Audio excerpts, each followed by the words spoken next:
It breaks my heart. I want to also talk about Russia and its demonstration. Over 6,500 Russian people, actually over 8,000 people came to demonstrate against this decision of invading Ukraine. 6,500 been taken to prison. A mom with the daughter came to put flowers next to Ukrainian embassy and she was arrested.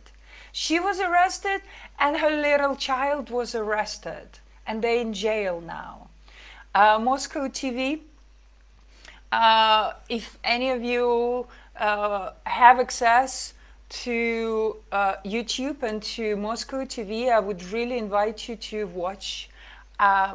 I watch, some of my friends forwarded me some links and I was just horrified. They're saying that people in Ukraine welcoming there with the opening arms and saying, finally, this is fucking bullshit. People of Ukraine with their hands trying to stop tank and say, go away, this is our land, go away. People are suffering, people are hurt, people are traumatized for life, for generations to come. So I just want to bring that reality to you. And there is a major censoring. Russian TV is not allowed to use war, the word war and the word invasion. So they call it military mission, military operation. Let me tell you, that is war and invasion. And it's way beyond military operation. So I feel my compassion that people in Russia could not see the worldwide picture, and based on that, some of them closing their hearts. I understand they want to stand for their family, I understand they want to protect their people. I understand all that. And what I'm asking is just to tune into your hearts and to feel the compassion for Ukrainian people and to understand that this is not the way. Even if your leader believes that Ukraine belongs to Russia, which is not, it never did, and it doesn't belong. I live there. And there is someone, actually someone from a breastwork community told me yesterday that I don't believe that Ukraine is an independent state.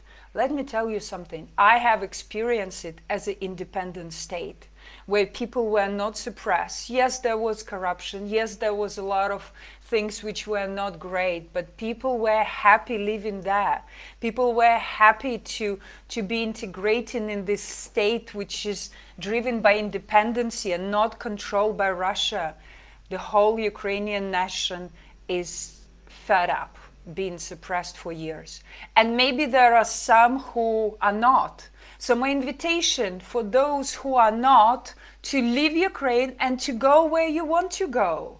Because the majority of this country is happy. They are together. As you can see, they are stronger than ever. They're willing to die for their land. Does it look like they've been suppressed?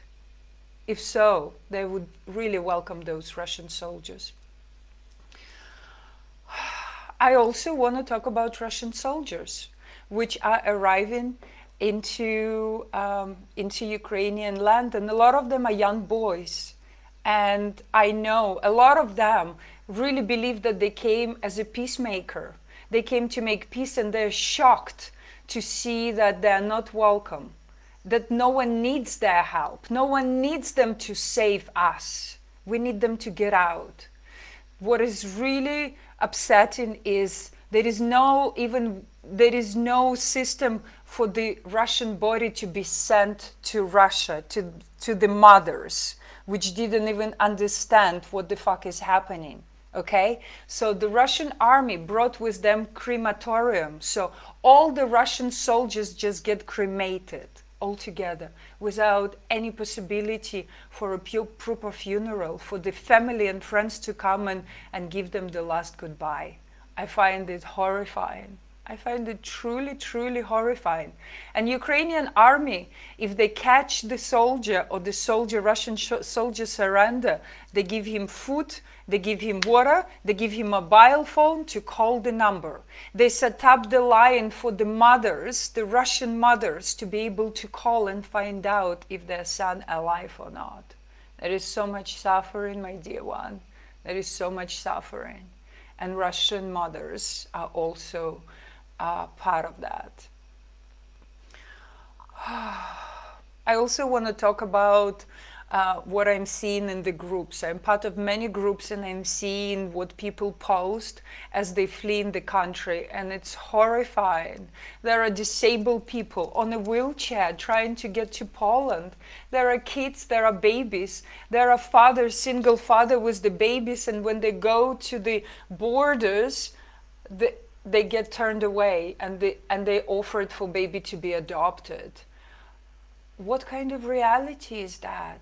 It's a horror. It's the worst horror I have ever come across in my entire life. There are pregnant women, there are a lot of elderly women, grandmothers who are 60, 80, 90. What chance do they have? It's so cold in Ukraine. In some parts it's snowy and some people working by feet. Let me just tell you, every time I look in this group and I'm constantly sending information there, it just breaks my heart. It just breaks my heart. I have never, ever, ever in my life felt so Ukrainian. I have to be honest with you. I used to be ashamed of being Ukrainian. And I used to say, yeah, I'm Ukrainian, but I live for a very long time abroad. Now I am ashamed of that. And I want to tell you, I am Ukrainian and I stand for this land and I stand for these people and I stand for their future and the chance to live a normal life. Normal life. They just want their land. They want peace. They don't want war. Please support them as you can, as only humanly possible to you. Please don't look away. Do anything in your power. I beg you, this is over 40 million population and their families worldwide. And the Russian mothers and the Russian fathers. I also want to talk about Polish border and how incredible Polish people are. My God, I have never, ever, ever experienced such a massive hearts. They risk their life. They're meeting people who cross the border. They're moving them into the homes. They're cooking them soup. They're doing everything they can. I'm also part of many groups, Polish groups, and I'm like, oh my God. All I can say is God bless you. God bless you, all Polish people. God bless all people. Everyone who helping, but I want to especially honor Polish people because I have never ever come across such a deep sense of humility and empathy and compassion and desire to do anything what is possible and what is not possible. It's mind-blowing. It's completely mind-blowing. My mom and my sister and my niece, when they go on the street and Ukrainian people hear different speech, they understand that my family Ukrainian, they come and give the money. They give the little one a chocolate. It's unbelievable. It's truly unbelievable. My dear friend Maya, I want to acknowledge her. I want to acknowledge all the tribe of angels who are working with me continuously, people who know me and people who don't know me, writing to me, helping me, asking me what do I need, contacting for me, sending me links. It's insane. It's insane in the most beautiful way. It's unbelievable how our consciousness, our awareness finally is merging into unity consciousness, where we operate from the heart, not from here, not from the program, not from the stories and conditioning, but from a human heart, through compassion and empathy and through the stream of love, which is the highest energy, highest frequency. So yeah, I just want to also acknowledge Maya, who helped me to arrange to take out my family from Ukraine, who offered them apartment, and who continuously come in every day and helping them with anything they need. So thank you, Maya, so much. Thank you, Katie. Thank you, Agata. Thank you. There are so many. But yeah, I, I appreciate you deeply, and I will never forget your help. And all of you, every single one of you who is like constantly checking on me and asking, how can I help? What do you need? What do you need? The truth is, I don't need emotional support. I'm in an autopilot to save as many people as only humanly possible, and that is my mission. I sometimes break down, and my friends see me in a terrible state, and I feel sorry because there is nothing they can do with me when I'm like that. But I just allow myself to lose my shit completely from time to time, and then I'm back in my work, back in my mission. What else I want to talk about? Yes, I want to talk about what you can do. And it's so heartbreaking to see all that and understand it's just not Ukraine anymore. It's entire Europe, and potentially could be the whole world. The shit show can escalate any minute, and this is what I really want you to be aware. So whatever you can, demonstration, even like holding Ukrainian flag to support, trying to protest, trying to contact your government, anything you can do, donation. You can help my family. I also started donation for all Ukrainians family because, you know, we're never at peace until everyone is at peace. And I see that within my family, within my mom, my sister, and my niece. My sister is 24/7 talking to her friends with whom she grew up. All of them, all the girls, every single one of them have a child. Everyone. And they've been with their babies in a bunker for days now, trying to escape. You can imagine the emotional terror they're going through. So my sister been constantly on the phone, giving them some emotional support, giving them some practical tools, some information. And so what I understand so clearly, that until everyone is at peace, we can never be at peace. My girls cannot be at peace when Ukraine is being bombed, when kids are dying. There was a video of the house which been shot, and little 5-year-old boy running away completely shocked and confused, and they bombed him. This little boy for what? The hospital for young little babies been bombed. So what Moscow is saying on their news, that we are not targeting any civilians, it is bullshit. It is complete bullshit. Either they are completely useless in choosing their destination, or it's really malicious attack on Ukrainian people. And the hardest, the most pain is the children. Imagine newborn being blown up.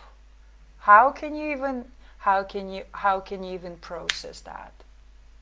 I cannot.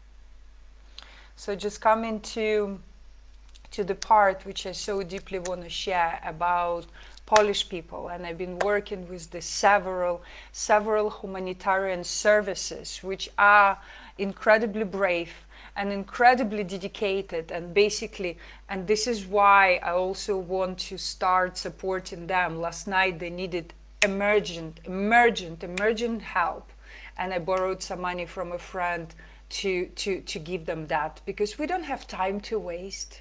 We really don't. We do not have time to waste. We need to act now. We need to act today in any way humanly possible for each and every one. And the Polish people, the humanitarian service, basically what they are looking for, either fuel, hire the bus, sleeping bags, clothes for the army, bulletproof vests, thermal blankets, flashlight, power tank, charger, the mobile charger, food, diapers, all that. This is all what is needed for them.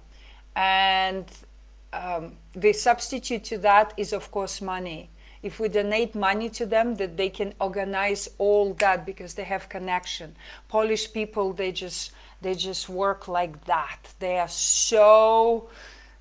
just literally next to each other's shoulder. What do you need? Tell me, tell me, tell me. And everyone just constantly executing. It's so beautiful. Ukrainian people also come together and also executing. The European government also come together in this unity, in this solidarity, which has been unprecedented. This have never ever happened. What is happening in NATO, what is happening in European Union, it's unbelievable. And I just really wanna also praise Ukrainian president. You know, I don't watch politics. I actually don't watch news since I moved to Ibiza, which is like what, 7 years. For 7 years I stopped watching news. You know, whenever there is big things escalating, I will check it out. Right now I've been studying everything, and I kind of regret that I have not been so aware and didn't take it billion times serious. I've been trying to get my family out, but because of COVID passports, it's been really, really tricky.